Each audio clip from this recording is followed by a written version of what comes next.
Madagascar, Tandrazako, Tandrazatsika, miaraka amin'ny traka, mampandrosa anazy ty Pix.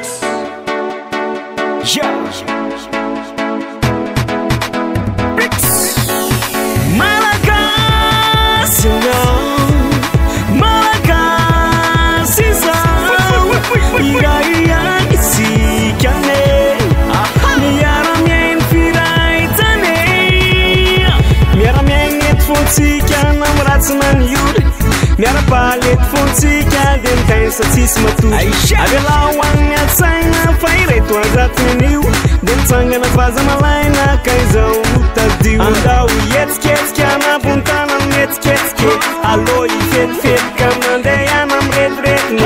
Andao ietsiketsika anapontana mietsiketsike, alô ifetipetika mandeha ana miretirety. Malagasy anao, Malagasy izao, iray any isika ane, miara-miainy firaitany, fa Malagasy anao, Malagasy izao, iray any isika ane, miara-miainy firaitany, miara-monina eto fontsika namatso na misy, miara-miainy eto fontsika na misy na tsy misy, avelao amin'ny atsaina fa ireto azatony io, de mitsangana kaza malaina de izao tadio. Andao ietsiketsika anapontana mietsiketsike, alô ifetipetika mandeha ana miretirety. Andao ietsiketsika anapontana mietsiketsike, alô ifetipetika mandeha ana miretirety. Malagasy anao, Malagasy izao, iray any isika ane, miara-miainy firaitany, fa Malagasy anao, Malagasy izao, iray any isika ane, miara-miainy firaitany. Goeta flora,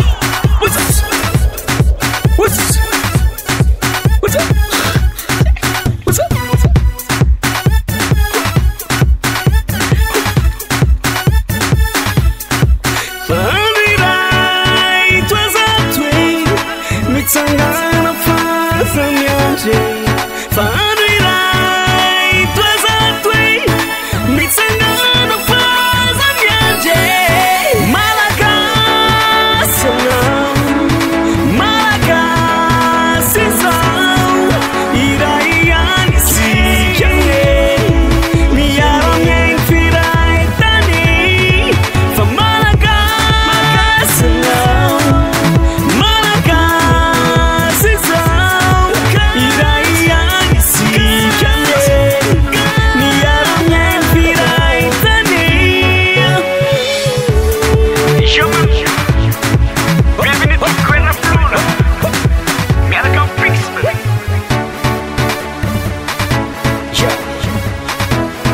Iray antsika Pix Malagasy.